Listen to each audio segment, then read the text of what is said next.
Use headphones for full experience. Have you ever caught yourself doing this? You meet someone, they seem to really care, they listen, they show up, and then suddenly, without warning, you ghost. You pull back, make excuses, you tell yourself you're just busy.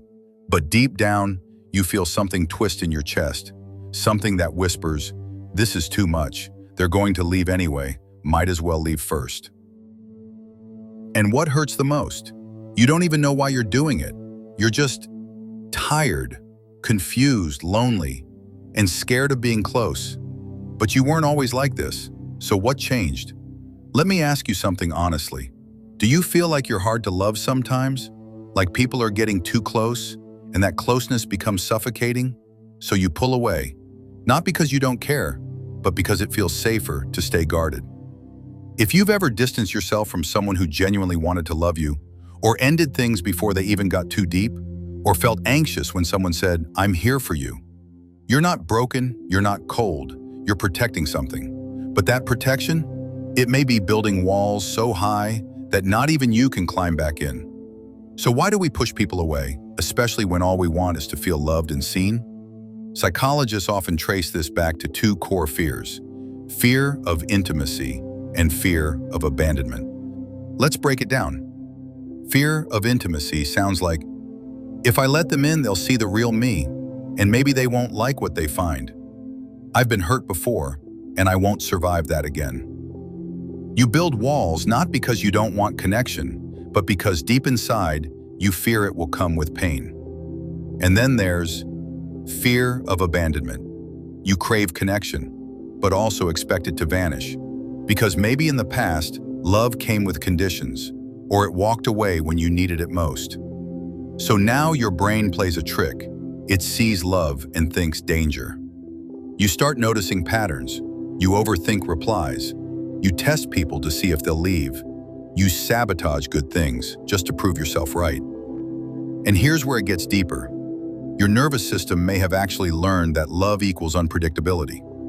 In childhood, if love came with highs and lows, affection one moment, rejection the next, your body adapted to protect you. You may have developed an avoidant attachment style, distancing yourself to feel in control, or an anxious one, clinging, then running, fearing rejection at every step. And let's not forget, social media, hookup culture, and the pressure to not catch feelings just fuels this avoidance. So even when something feels right, your inner alarm screams, "Don't trust it. They'll hurt you. Leave first." But here's the real heartbreak. You're not pushing people away because you don't want love. You're doing it because you never learned how to feel safe with love. Somewhere along the line, you internalize the idea that being vulnerable is dangerous, that showing emotion means weakness, that needing someone makes you too much. And maybe you had to grow up too fast. Maybe you were the one comforting others while no one noticed you were falling apart. Maybe you became so good at being alone that now love feels like a threat to your survival. Let me be very clear about something. That guard you built, it protected you when you needed it most. But now, it's not keeping you safe. It's keeping you alone. Here's what no one tells you. Healing from this isn't about tearing down all your walls overnight. It's about letting love in, just one crack at a time. Try this. Next time you want to run, pause. Breathe. Ask, what am I afraid of right now? Write a letter to your younger self, the one who had to be strong. Tell them it's okay to need. Practice small vulnerability. Say, "I missed you," or "That hurt me." Learn to notice the difference between real danger and old trauma replaying itself. And maybe the most important thing, choose people who make safety feel boring, not the chaos that makes your heart race, but the calm that lets your nervous system finally exhale. You deserve love that doesn't make you question your worth.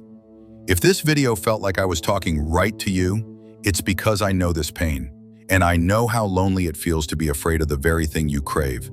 So I want to ask you, have you ever pushed someone away who actually cared about you? Tell me in the comments. I read everyone. And if you think someone else needs to hear this, share it with them. Be the friend who says, "Hey, I see you, I get it." Because we heal in connection, not isolation.